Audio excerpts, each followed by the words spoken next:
Sebelum kita nak memulakan perbahasan tentang tajuk kita ini, kita berharap suara kita ini pada malam ini sampailah ke pihak-pihak tertentu di luar sana.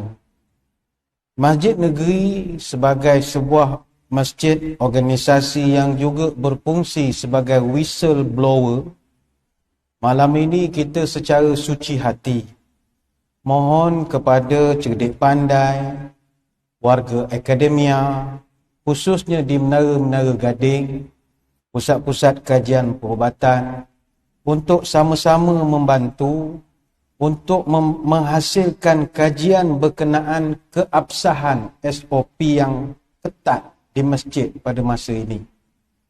Antara yang masih lagi kita laksanakan adalah larangan penggunaan kolah masjid, larangan merapatkan soft, dan larangan menggolek tabung derbeng.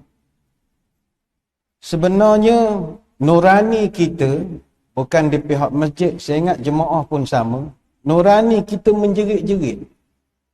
Apatah lagi ketika kita melihat seakan-akan masjid kini di double standardkan dengan pelaksanaan SOP yang agak mesra dan ceria, khususnya di tempat lain.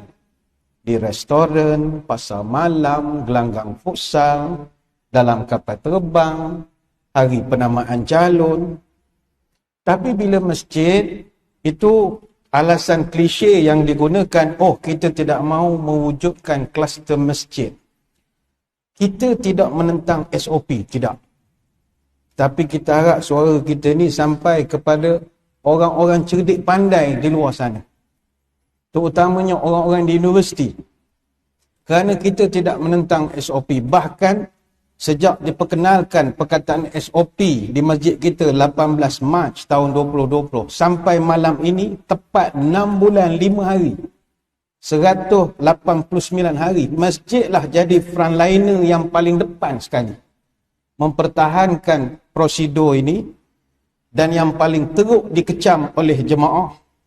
Kita digelarkan sebagai kuda tunggangan Yahudi, ejen Dajjal, penyambut Ya'juj Ma'juj, ahli Illuminati, pengaruh Freemason, WHO, IMF, Rothschild, Benedictine Order, dan macam-macam istilah yang kami dapat tiap-tiap minggu. Dek, kerana kita tegah dengan SOP.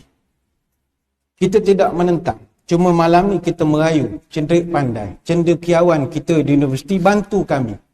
Sebab pihak pemerintah, sama ada MKN, Majlis Keselamatan Negara, Kementerian Kesihatan Malaysia, JAKIM, Jabatan Agama Negeri-Negeri, Majlis Agama Negeri-Negeri, mereka perlukan kepada data yang kredibel. Yang mana insya-Allah dengan data yang diperoleh oleh cerdik pandai ini boleh bantu untuk diangkat pada pihak berkuasa untuk dipertimbangkan. Sebab itu benda ni masjid tak dapat nak buat secara akademik. Sekarang masalah polisi ataupun dasar. Polisi tidak sewajarnya dibangunkan atas hearsay, dengar cakap. Polisi tidak boleh dibangunkan atas ab ibrato, tapi mesti berpaksikan kepada admissibility, keboleh terimaan. Dia nakkan kepada data berdasarkan kajian yang dipercayai. Sebab itu orang universiti, dia boleh cari dapatan, perihalan, paras keertian, perkaitan yang boleh membuktikan antara instrumen-instrumen seperti kolah masjid, soft rapat, tabung tak boleh golek dengan risiko jangkitan. Dia boleh buat kajian itu. Jadi finding ini boleh dibentangkan dan insya-Allah boleh memberi satu keputusan yang baik kepada pihak masjid. Cuma ialah masih ada di luar sana orang yang tetap berkeras. Masjid mesti mengetatkan langkah-langkah SOP di masjid atas sebab takut kluster masjid lah. Tapi beginilah. Orang yang nak buktikan bahawa kalau soft rapat itu mendatangkan jangkitan, dia mesti datangkan bukti. Dan itu adalah kaedah perundangan. Mana-mana pertuduhan, semper necessitas probandi incubit qui agit. Itu tak ada orang boleh lari. The necessity of proof always with the person who lay charges. Orang yang kata soh rapat jangkit, awak kena tunjukkan bukti. Orang yang kata guna air dalam kolah masjid boleh berjangkit, tunjukkan bukti. Bukan hearsay.